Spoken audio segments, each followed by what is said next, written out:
Welcome to Rainbow Country. This isn't just a podcast. It's a record, a raw, untouchable archive of the truth of queer life in so-called Canada. I'm your host, Mr. Terry Westerby. I'm a trans man who grew up queer in a place that didn't know how to love all of who I was. Like many of us, I survived by shrinking. Because in so-called Canada, where its laws promise our freedom, but its systems still deny our care, and its people still deny our humanity, queer and trans people have never had permission to exist. And yet, we exist. But more than that, we endure. We love. We build joy and community in the space between the cracks of the system we've fallen into. We know that survival isn't the whole story. We deserve to be heard, fully, honestly, and without translation. These are our stories, told by people who have lived through silence, through shame, through control, and refused to disappear for anyone's comfort. These stories go deeper than a critical look at the system. They invite us to ask what it means to choose yourself in a world that insists it knows what's better for you than you do. Their stories show us what it means to truly be free in a country that promises freedom when everything about its laws and power structures say you actually aren't free at all. You'll hear joy, grief, transition, defiance, faith, fatigue, survival, and the fierce, quiet power of community. So wherever you are, remember this. This world, this country, this land, this life, it's yours. You don't need permission to be here. This is Rainbow Country. A note before we begin, the stories you'll hear are raw and real. Please take care of yourself as you listen. Step away if you need. Your safety matters more than finishing an episode. These are the voices that have lived through silence and shame and refuse to disappear, and I'm here to honor them. Let's begin.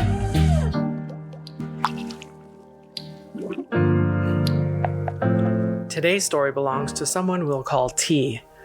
T is a transgender autistic man who was born in the 70s, and from his earliest memories, he refused to be anything but himself. That refusal came at a cost. His mother told him more than once that she would rather see him dead than see him be who he really is. T grew up battling not only his parents' expectations, but also doctors, psychologists, and teachers who denied him proper care. Locked out of safe pathways, he was pushed into dangerous and underground hormones. He lived in deep shame and secrecy, controlled by the women he dated and eventually married under pressure. And yet, through all of that, there was one person who saw him fully, who loved him for who he was. And with that love, he finally found freedom to be himself. Now, even while living with partial paralysis, T is happier, more whole, and more himself than ever before. Still, his journey is complex. Even now, he struggles with belonging, never quite feeling at home within the queer or trans community itself. This is T's story of survival, of love, and of the refusal to disappear, no matter how deep the barriers or the silence around him. Now, with deep respect, this is T's story.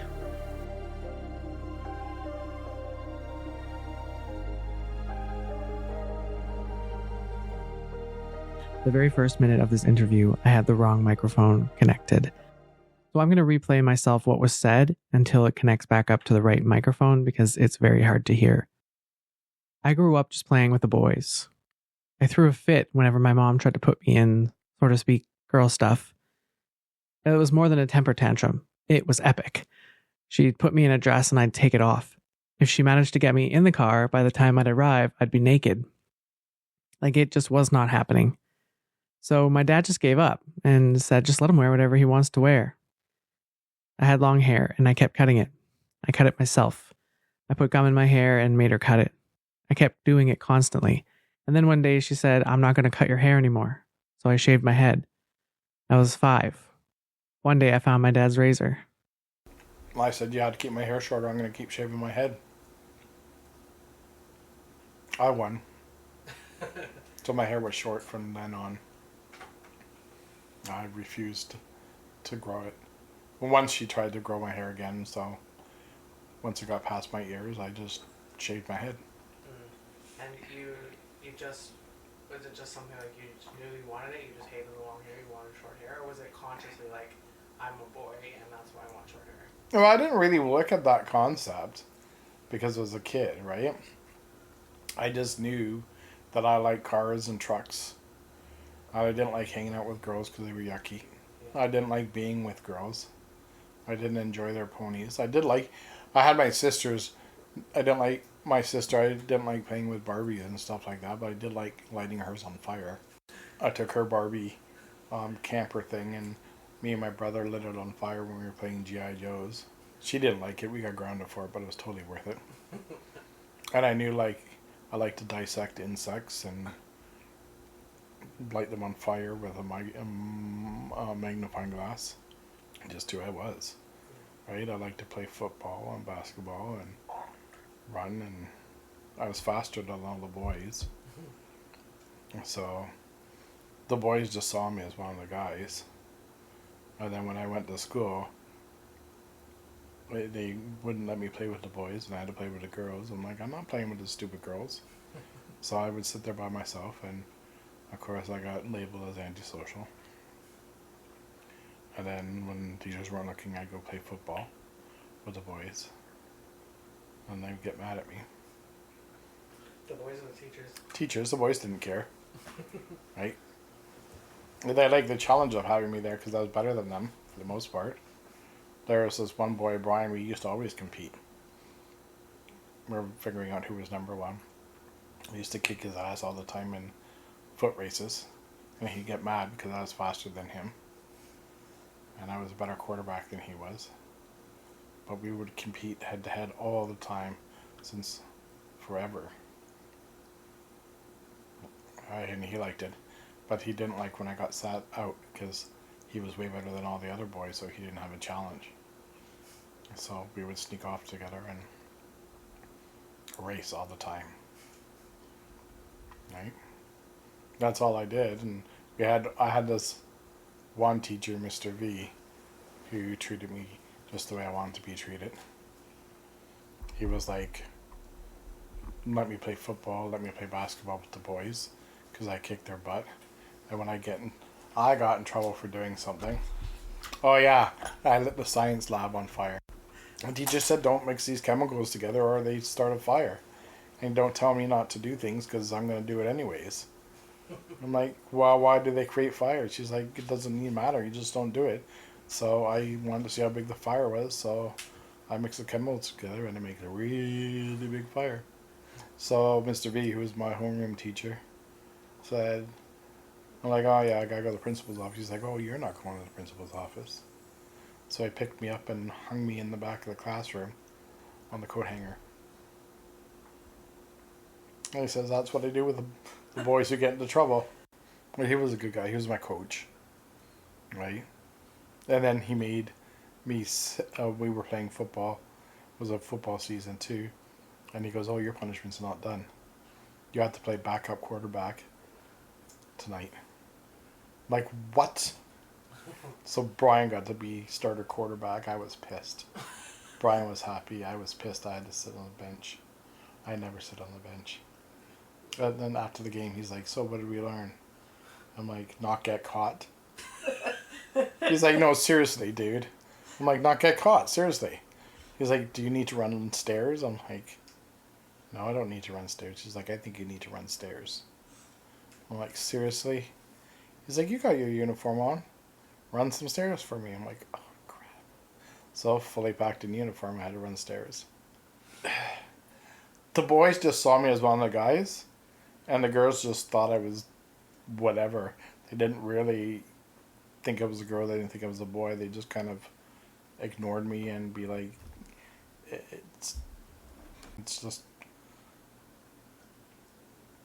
a person who's there, right? They never really... Didn't matter. No, they didn't care. Yeah. Then I went to the clinic when I was 12 to try to get changed. They said, come back when you're 16.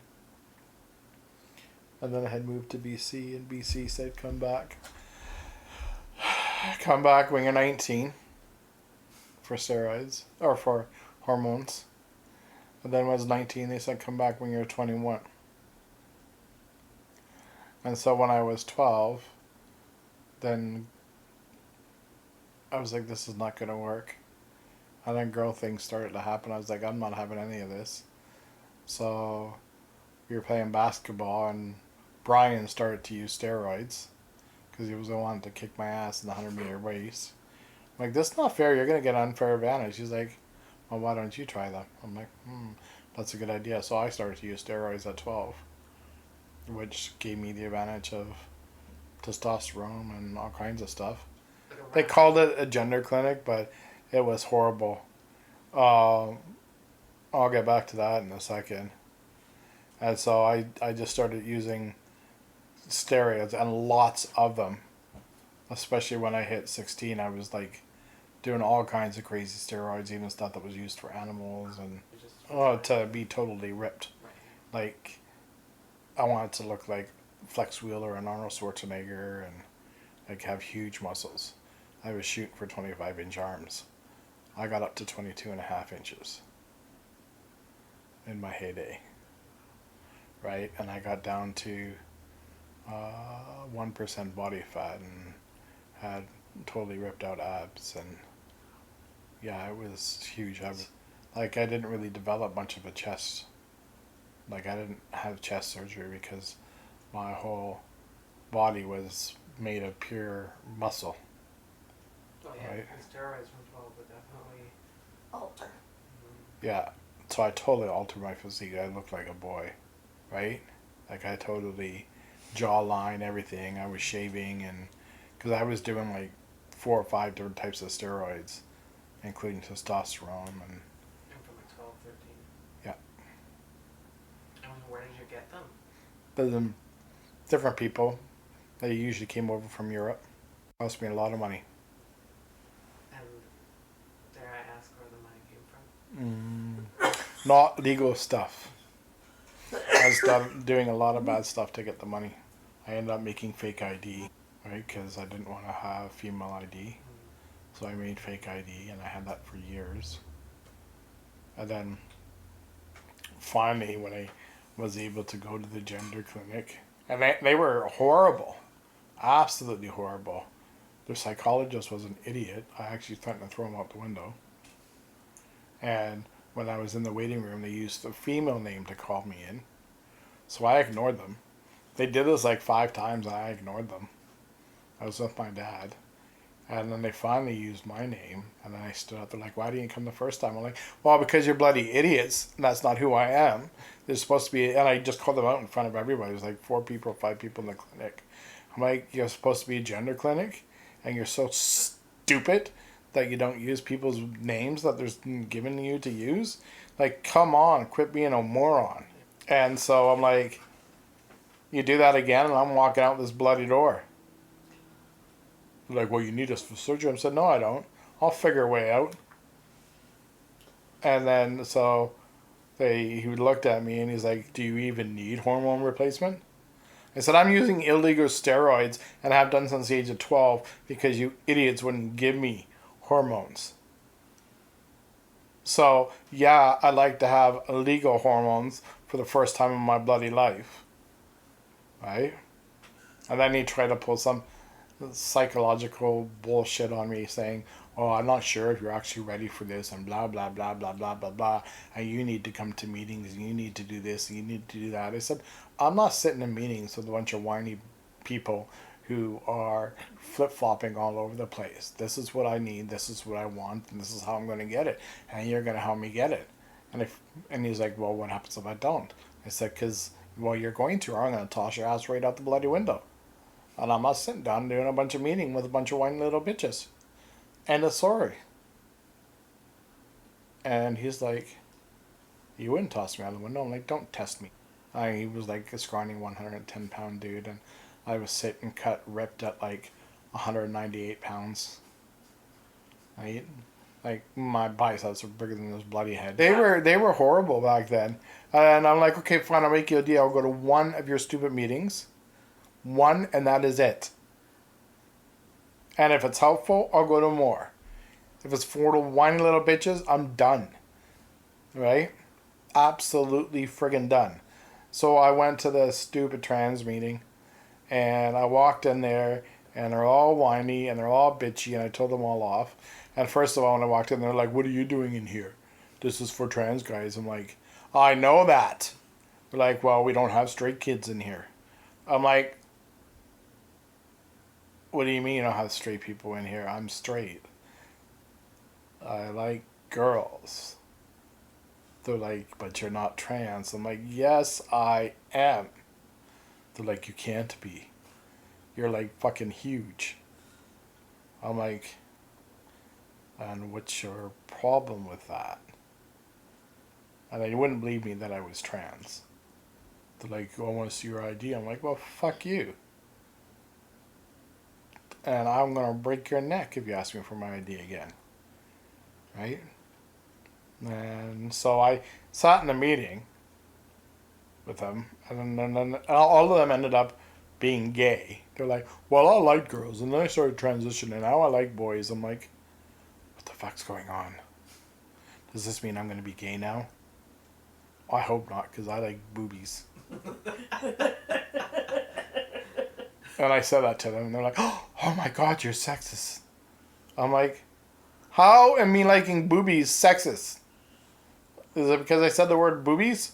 Because you guys are gay now, you're afraid of the word boobies? I like me some boobies. And that did not go over too well with these guys. And so, yeah, that was my one and only trans meeting.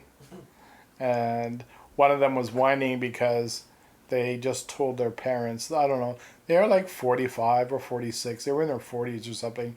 And they just told their parents about them being trans. And they were whining that their parents were still calling them by their girl's name. I'm like, dude, your parents have like 40-something years of calling you by a girl's name. You told them last week. Give them a fucking break. Like, they're being disrespectful. I'm like, how are they being disrespectful? They've had a fucking week compared to 40 years. Give them some goddamn time. They're like, well, you're just like them. You sound just like them. I'm like, 40 years, 1 week. Do you know it takes 3 times the amount of time to break a habit? 3 times. And you've given them a week. That's going to be over 80 years. So then I have my clinic appointment. And I'm like, I'm not going back to those whining little gay boys again. And he's like, what do you mean? I said, your hormones turn them all gay. I said the word boobies and I swore to God they were all going to cry. Right? Like, I'm not going back to these whiny little bitches. Not what you're there for. Yeah, no. And I can't deal with that. To me, support is supposed to be helping you out. How can I help you get your ID changed? How can I help you pass in the world? How can I help you find your manhood, so to speak? Yeah. And then there was nothing from the clinic. I was saving up money. I was going to go to Montreal and get surgery. But I wanted originally to get my surgery, my phalloplasty from my legs, to get it when in my 20s. Even for now, even with this surgery. You've waited for like 20 years? Mm-hmm. Yeah. Because I was trying to save the money for myself. And I didn't hear from the clinic. I was on a list. And all these people that I knew were on a list, and they were getting surgery and surgery and surgery and surgery. Mm-hmm. And I'm like, seriously, why am I getting surgery? Probably because they went through... Yeah, they went through the steps. And they're like, well, you need to do this, this, and this. I'm like, why? Like, I know who I am. And I'm not talking to anybody about it. I don't have any feelings about it. You know? Do I want to commit suicide? Yes, I do. Because of you. Yeah. Right? They're like, is surgery going to help you? I'm like, I don't have the answers to that. I need this. Right? Yeah. And so whatever. So I just stopped dealing with the clinic and tried to save money and stuff like that. Then women became problems and I lost money and blah, blah, blah. Typical life crap. How much was it that you were looking to save? Like, how much would it cost you? Oh, 10,000 or something. Yeah. Wasn't it? No, that was the one in Calgary. Montreal was like 62 grand. What was the difference? Montreal was the expert. Calgary guy came up only about 15 years ago, and he only did a handful of surgeries. But Montreal didn't do the leg surgery. They wanted to do the arm surgery, so that became out of my thing. And then the guy in Calgary was going to do 10 grand, but he wouldn't do the leg surgery. So then there was Texas, and they would do the leg one, and they were about 20 grand American. And so I was saving up for that. But then all of a sudden, out of the blue, I got a call from the clinic. And it was when I was with my ex. My ex took some phone calls and lost the information, so to speak, because she had issues with me being trans. And That's so confusing. that went down the drain. And then That's so heartbreaking. me and Sonia got back together. And then they mysteriously called us again. Yeah. Or did they email us? You got an email and then they called. Yeah, I got an email saying that I've been granted for surgery. And then they called. And they were going to go to Texas. And so... And they were going to do the leg surgery. And then... What's her name? At the clinic. Canceled the surgery. Without telling me. She didn't tell me. So... She called... What was it? The day before we left? Yeah. The day before we left saying, oh, you can still go down to Texas, but you're not having surgery. I'm like, then what the fuck's the point in going Sent us down? all the way to Texas to do a meet and greet with the doctor.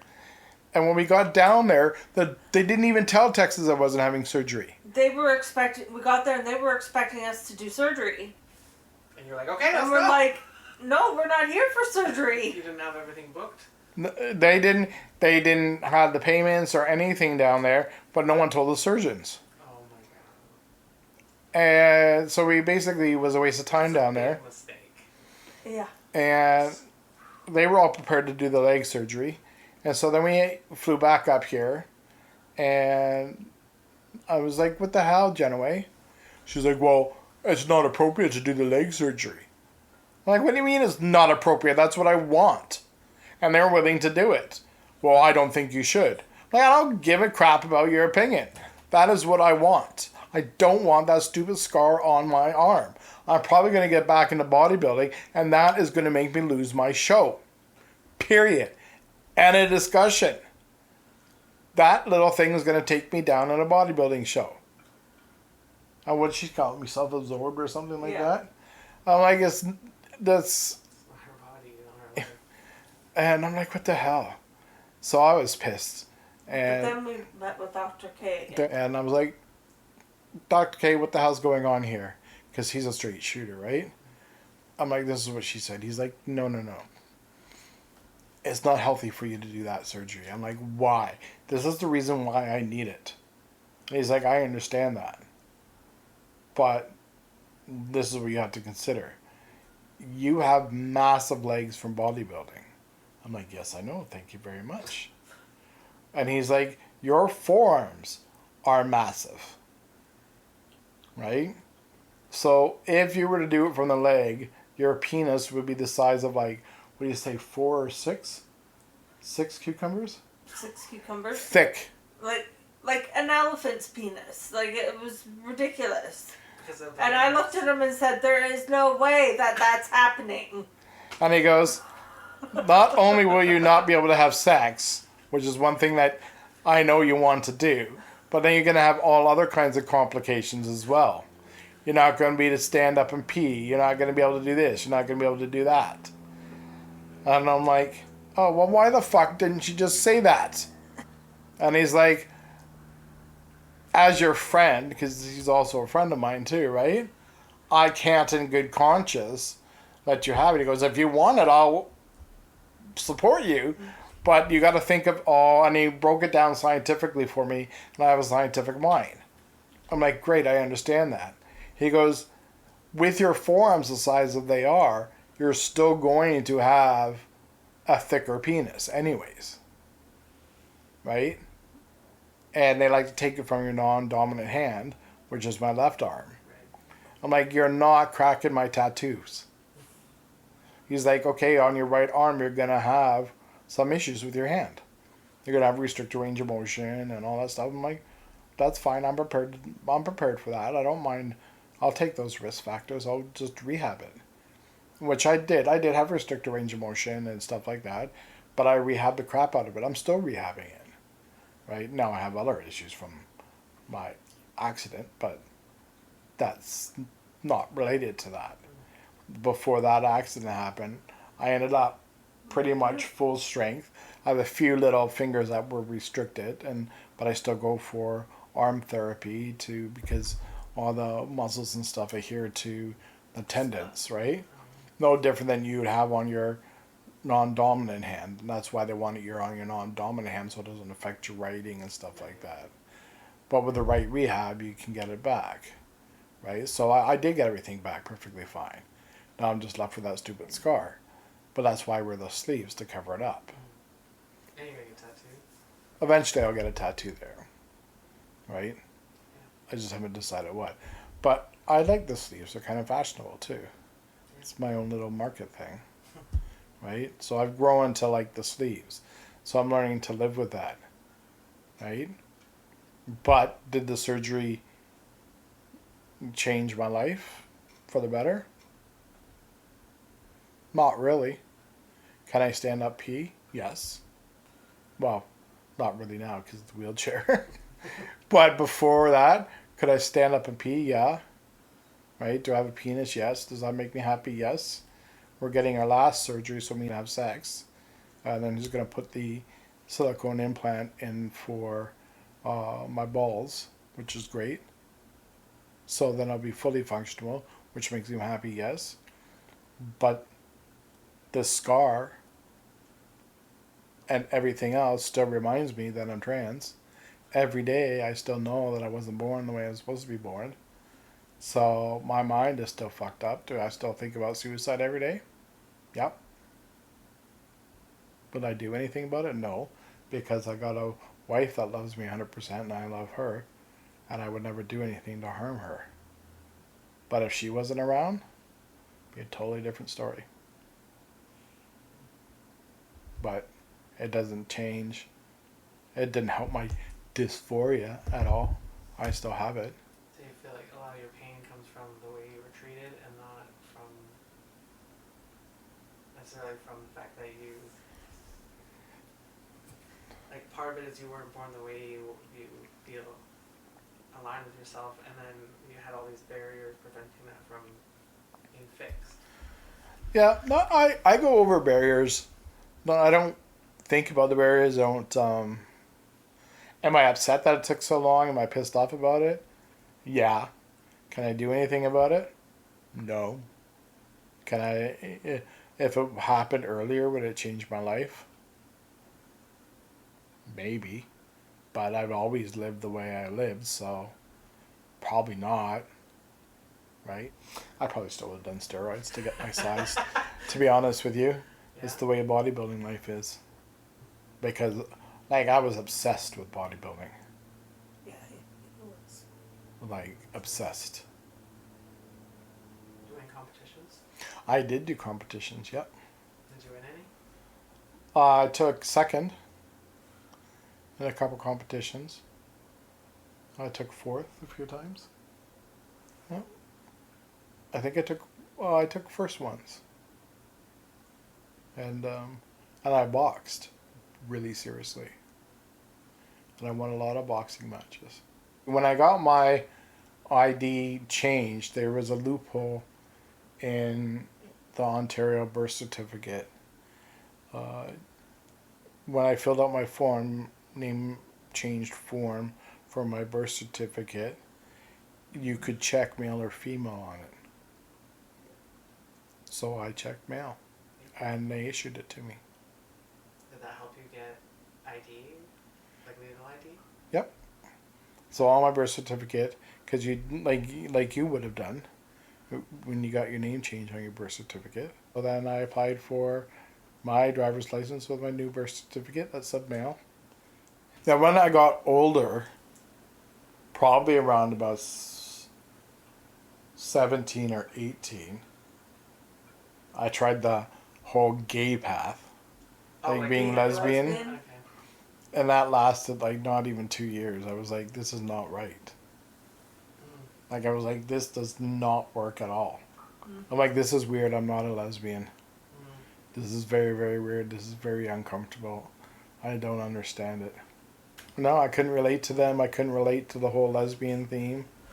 Everybody's like, woohoo, I'm a lesbian. I'm happy. I'm gay. I'm like, yay for you. There's the whole gotta hate men Yeah. aspect.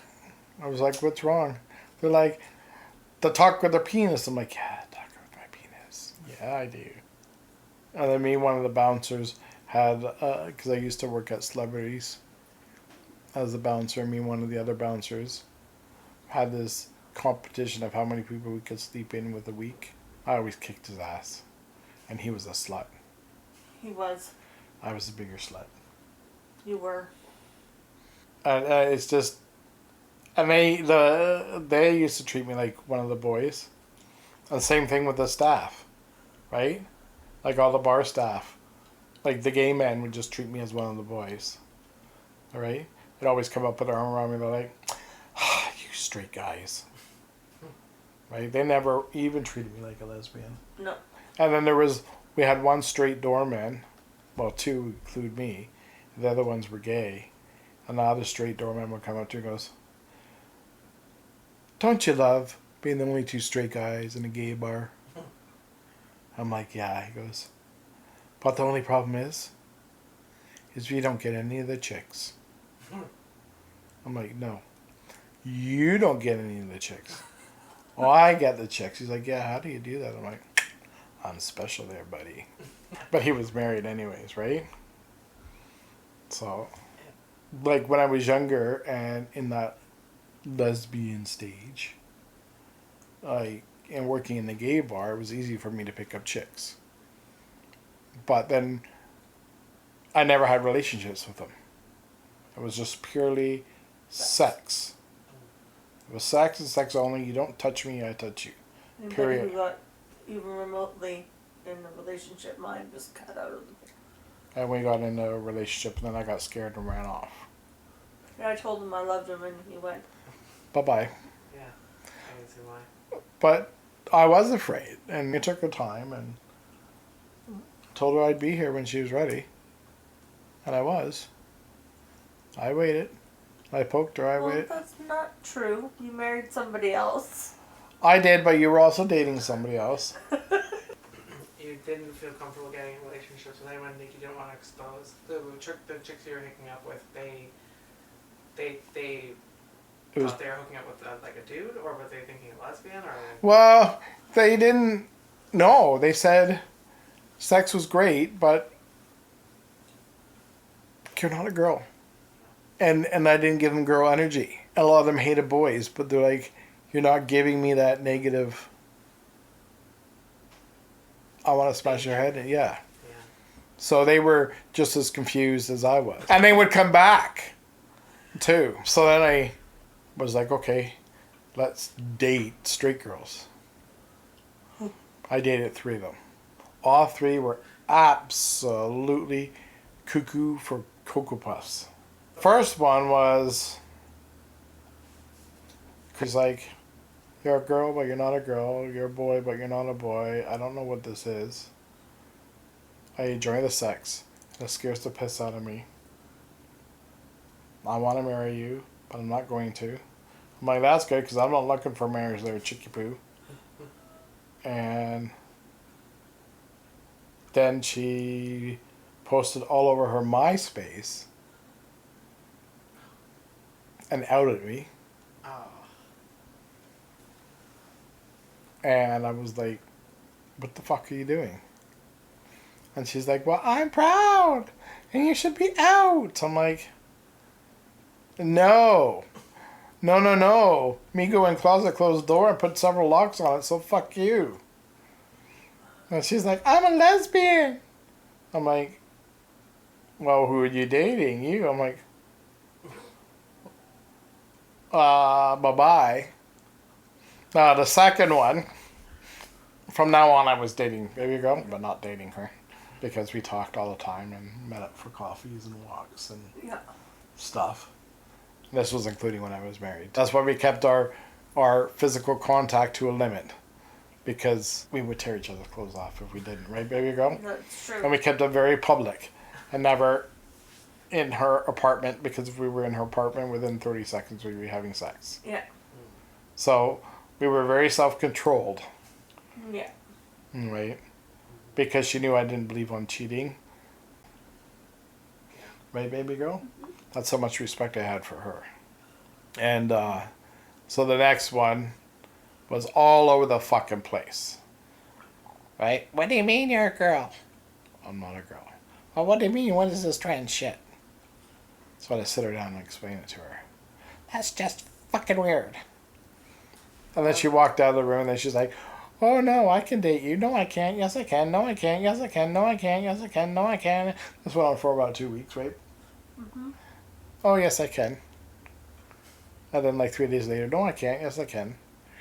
So this went on for about a month. And then her final answer was, no, I can't. And then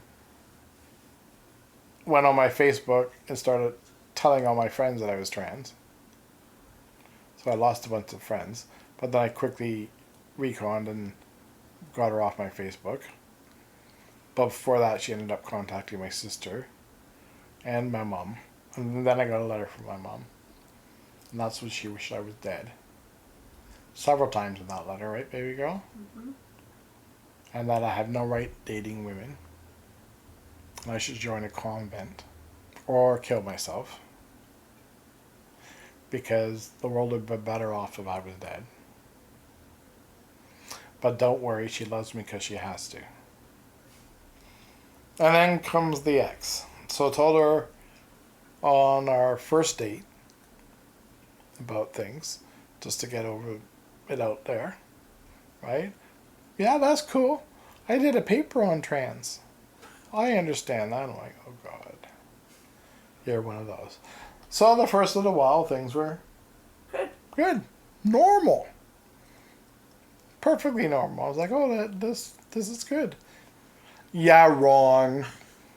I broke my ankle and went to go to the hospital. She's like, oh, no, I can't go in the hospital because I work in nursing and they might find out. They're going to know that you're trans and then it's going to travel to my workplace that my boyfriend's trans. I'm like, my ID says male. Oh, no, they're going to know. Like, good God.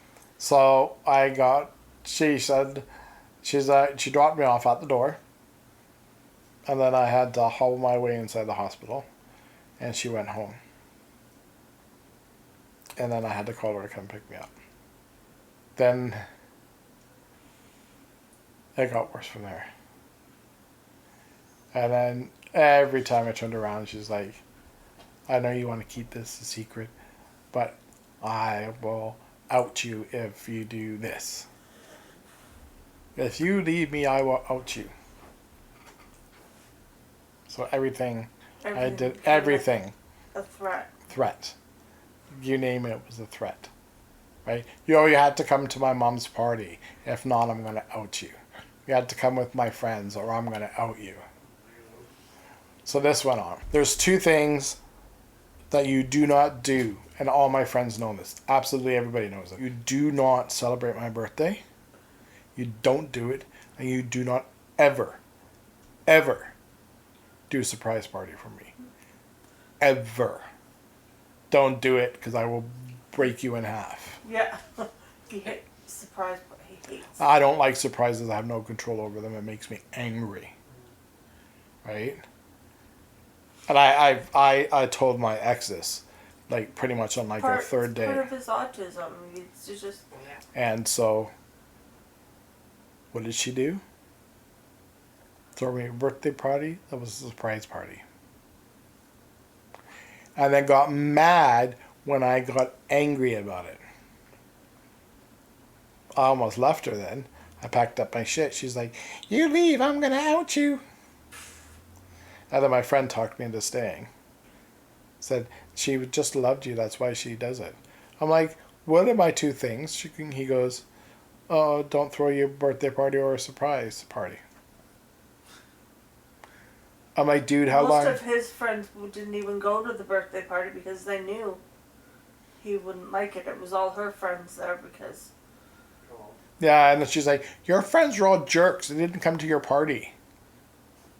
I'm like, my friends know I don't like celebrate my birthday, and they know I don't do surprises. Like my one friend, like when he picks up gifts for me because I don't like surprises, he asks me what I want and picks up the exact thing that I want. Like he won't surprise me. It's an autism thing. So that's how life went there. And so she wanted kids. And she's like, you must adopt these kids with me or I'm going to. Oh, Yeah. So I was forced into an adoption. And then she lost my Texas thing, obviously. And then literally I went to an out class, which I wasn't going to take. She's like, no, you take that out class. So I took an out class. Had the kids by then. 2. Yeah, they were brother and sister. Which I didn't want because I don't like kids. Then on my way home from the class, she's like, oh, when you get home, I won't be there. I'm like, okay, whatever. She's like, no, I moved out. Like, what? Yeah, so I got home and she had packed up her shit and gone. I called baby girl. I'm like, guess what? And said, what? She leave you? I'm like, yep. And so she's like, why don't you come to my place? I said, sure. So I packed up some overnight stuff, and I stayed the night. You stayed 2 nights. I stayed 2 nights. So I called my dad. I said, my ex left. He was like, your ex. I said, my wife left. I'm gonna stay for a couple nights, and then I'll come to your place. And he's like, okay, we'll talk then. You'll be fine. We talked for what? Not even 5 minutes. Mm-hmm. And I said, I have to take this slow. And she's like, damn it! I'm like, baby girl, we gotta do this slowly. So we went out for dinner. And my slow was what? 2 days? It lasted until the next night. Until the next night. I lived in a shoebox of an apartment, so we had to lie together. That was the only option. So I took the floor. I didn't stay down there very long. She kept dangling her hand down and doing this. I'm like, stop it, baby girl. Yeah, no, I didn't make it till the night time. It was the morning time. Well, it sounds like you would have left your ex a lot sooner if you had not been controlled. Oh yeah, I would have left I would have never married my ex. Right? I probably would have left in the first, 2 months, baby girl? Because I'm not afraid of being outed. So when we got divorced, or when we separated, whatever it was, we're divorced now, but I call it divorced anyways the minute she walked out. Yeah, that was funny too. I was driving down the freeway and I threw everything out the window. I'm like, woohoo! If it wasn't for that threat thing, I would have been gone probably within the first month. When we got divorced, a lot of my friends were like, well, what happened? I thought you guys were happy. So to explain the situation, I ended up outing myself to them. So I did lose a few of them. But not many. Not as many as I thought. And the ones that stayed got even closer to me. So it ended up being good. So if I now know that I could have left and if she outed me, nobody would have cared. Yeah, and I thought that too. How's my business going to be affected by this too, right? Yeah. And yeah, that was my issue. Everything was a worry, right? And then when I had ran off, that's when my mom cut me off. And then about every 10 years, she'd write me a letter going, I love you because I have to, with a bunch of other crap above it. Wishing you were dead. Yeah, wishing you were dead. Was in there always. Yeah, but doesn't bug me. that's what she needs to do to be a person, then that's what she needs to do, and that's her pain to live with. I don't have to. She has to justify it, not me. Yeah. If you believe in whatever you believe in, she's Catholic, so she has to explain that to her God. Right? So she has to deal that in her afterlife. That's her business to deal with. And she has to see those consequences. Right? Yeah. Does it bug me? Yeah. Am I going to wallow in self-pity over it? Nope. Every once in a while I make a comment or get sad about it. But that's life. Move on. If we were to ever have kids, which we're not going to, I know I would never treat my kid like that. So you learn from the experience. That's her problem to deal with. It's her loss because I'm a nice guy and I'm got a great business and a great life and she's not a part of it. She doesn't get to meet my wonderful wife. That's her loss. She doesn't get to meet my wonderful dog. That's her loss. She doesn't get to hear about my wonderful business. It's her loss. Not mine. Friends that have disowned me, well, that's their problem. Right? They don't get to be a part of this wonderful life I have. Right? And I'm not just trans. I had an accident that cost me my business, my memory, my speech. I shake, I have seizures, and I'm in a friggin' wheelchair now. Unable to work. And what have I done? Yeah, I had moments where I was like, what the fuck? Why me? That's not why me. It makes me stronger. I now have my own business. I could be a mentor for other people. It's not why me. It makes me a stronger person. So being trans should make you a stronger person if you get through it. You sit and wallow in self-pity. That's pathetic. Pull yourself up by your bootstraps and be a mentor for somebody. Help them through it. Don't sit there and whine about it. Whining doesn't get you anywhere. Write a book about who you are. Do like what you're doing, a possible podcast about it. Educate people. Right? Don't sit there and wallow in self-pity. I believe in living the best life you can while you're on earth and help as many people as you can and try not to do harm to people. Have I done harm to people? Yeah, I know I have. You're going through something. It's a big, I'm not saying being trans isn't a big deal because it's hard, right? But you sit there and go, oh, woe is me, then that's all you're going to get is woe is me. Everybody has a hard life. Yours is just different, right? There's other trans people out there too. So pull your head out of your ass, and you're not the only one going through it, right? The issue is that we as society don't talk about it, but we don't actually sit down and have a heart-to-heart like this, Yeah. right? Yeah. Like I like to hunt, I like to fish, I like to play football, I like basketball, I like rugby, right? I like boxing. I love boxing. Right? Like, you can stamp an all-American boy on my ass. That would be me. I still like to hunt, which I can't do. I like to fish. I like to box, what I can't do. But I love watching boxing on TV. Right? I like my sports on TV. I love my sharks, which I always have. Right? Like, we're looking for fishing spots for me to go fishing with a wheelchair. I love running my business. I love being a leader and a mentor. So nothing's really changed except for I don't play the sports. I tried to play basketball in my wheelchair last year, and I did okay at it. But this year, because I don't have the arm strength, I can't do it.